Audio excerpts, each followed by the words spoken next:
Hi everyone, welcome to my channel. तो दोस्तों, crown का सामान्य ज्ञान चल रहा है, सभी को पता होगा। इसमें ज्योग्राफी चल रहा है हमारा, और हमारा आज चौथा चैप्टर होगा भारत की जलवायु से। क्राउन सामान्य ज्ञान का आज चौथा चैप्टर होगा हमारा भारत की जलवायु, भारत के भूगोल से। तो चलिए बिना देरी की शुरुआत करते हैं। एक विशाल क्षेत्र में लंबे समयावधि में मौसम की अवस्थाओं तथा विविधताओं का कुल योग ही जलवायु है। मौसम एक विशेष समय में एक क्षेत्र के वायुमंडल की अवस्था को बताता है। मौसम जो है एक विशेष समय में एक क्षेत्र के वायुमंडल की अवस्था को बताता है। किसी भी क्षेत्र की जलवायु को नियंत्रित करने वाले 6 प्रमुख कारक हैं: अक्षांश, ऊंचाई, वायुदाब, पवन तंत्र, समुद्र से दूरी, महासागरीय धाराएं एवं उच्चावच लक्षण। ये सब कारक हैं। मानसून है। मानसून शब्द की व्युत्पत्ति अरबी शब्द मौसम से हुई है, जिसका शाब्दिक अर्थ है मौसम। मानसून का अर्थ है एक वर्ष के दौरान वायु की दिशा में ऋतु के अनुसार परिवर्तन है। मानसून शब्द की उत्पत्ति अरबी शब्द मौसम से हुई है, जिसका शाब्दिक अर्थ है मौसम। मानसून का अर्थ है एक वर्ष के दौरान वायु की दिशा में ऋतु के अनुसार परिवर्तन। मानसून की उत्पत्ति। मानसून की प्रक्रिया को समझने के लिए निम्नलिखित तथ्य महत्वपूर्ण है। तापीय संकल्पना। स्थल एवं जल के गर्म एवं ठंडे होने की विभेदरी प्रक्रिया के कारण भारत के स्थल भाग पर निम्न दाब का क्षेत्र उत्पन्न होता है, जबकि इसके आसपास के समुद्रों के ऊपर उच्च दाब का क्षेत्र बनता है। गतिक संकल्पना।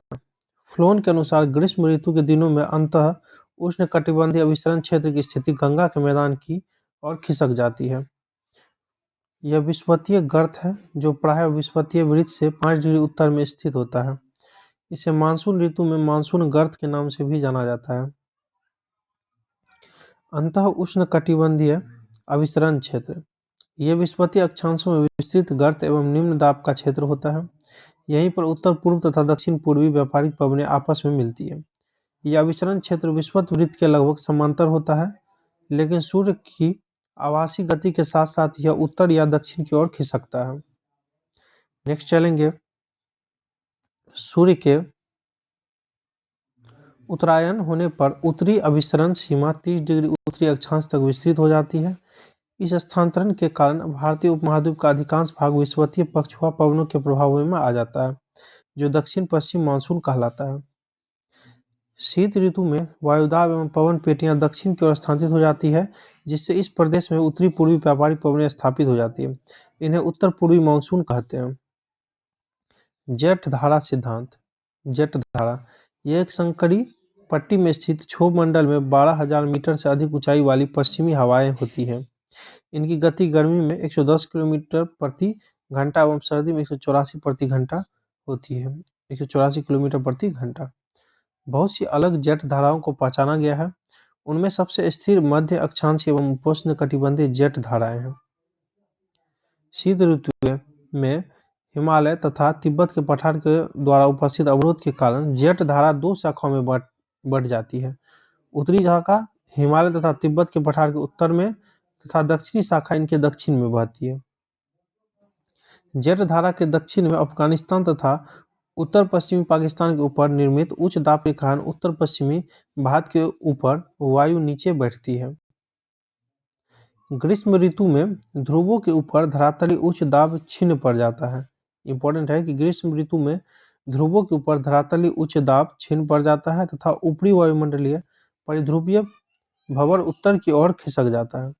जेट धारा के तिब्बत के पठार के उत्तर की ओर खिसकने से उपमहाद्वीप के उत्तरी तथा उत्तरी पश्चिमी भाग के ऊपर मुक्त वायु के प्रभाव के वक्र का उत्क्रमण हो जाता है। उत्तरी ईरान एवं अफगानिस्तान के ऊपर एक गत्यात्मक गर्त विकसित हो जाता है, जो पहले से धरातल पर स्थापित तापीय गर्त के ऊपर स्थित होता है। यह परिघटना एक ट्रिगर का कार्य करती है, जिससे मानसून का विस्फोट होता है। अब है हमारा महासागरीय राशियाँ। जब दक्षिण प्रशांत महासागर के उष्ण कटिबंधीय पूर्वी भाग में उच्च दाब होता है, तब हिंद महासागर के उष्ण कटिबंधीय पूर्वी भाग में निम्न दाब होता है। लेकिन कुछ विशेष वर्षों में वायुदाब की स्थिति विपरीत हो जाती है। दाब की अवस्था में इस नियतकालिक परिवर्तन को दक्षिणी दोलन कहते हैं। दाब की अवस्था का संबंध एल नीनो से है, इसलिए इस परिघटना को एनसो यानी एल नीनो दक्षिणी दोलन एनसो कहा जाता है। एल नीनो देखेंगे, ठंडी पेरू जलधारा के स्थान पर अस्थायी तौर पर गर्म जलधारा के विकास को एल नीनो कहते हैं। यह स्पेनिश शब्द है, इसका अर्थ होता है बच्चा, जो कि बेबी क्राइस्ट को व्यक्त करता है, क्योंकि यह धारा क्रिसमस के समय बहना शुरू करती है। लाल नीला देखेंगे, लाल नीला एल नीनो की विपरीत परिघटना है, जिसमें पूर्वी तथा मध्यवर्ती प्रशांत महासागर का जल सामान्य से अधिक ठंडा होता है। मौसम की दशाएं, भारतीय मौसम विभाग ने वर्ष को 4 ऋतुओं में बांटा है। शीत ऋतु, उष्ण शुष्क यानी ग्रीष्म ऋतु, आर्द्र यानी वर्षा ऋतु, लौटते हुए मानसून की ऋतु। तो चलिए देखते हैं।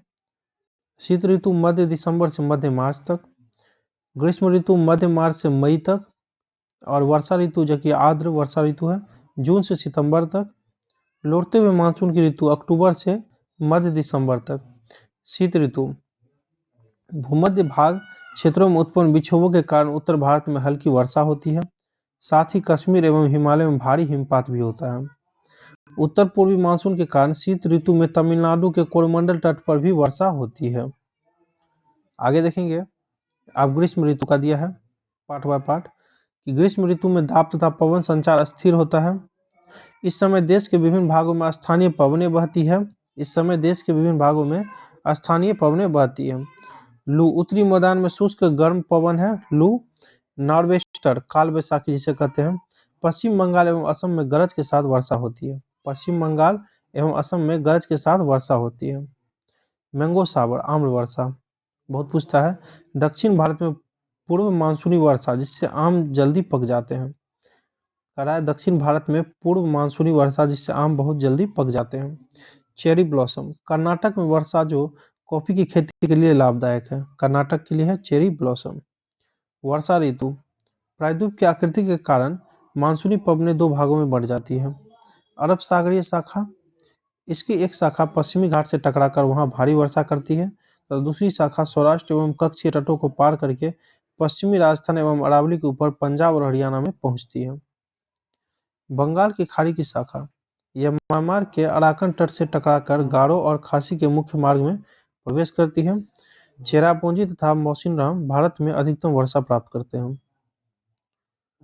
लौटते हुए मानसून की ऋतु, सितंबर के अंत तक सूर्य दक्षिण की ओर बढ़ना आरंभ कर देता है, जिससे उत्तर पश्चिम भारत का निम्न दाब का क्षेत्र कमजोर होने लगता है।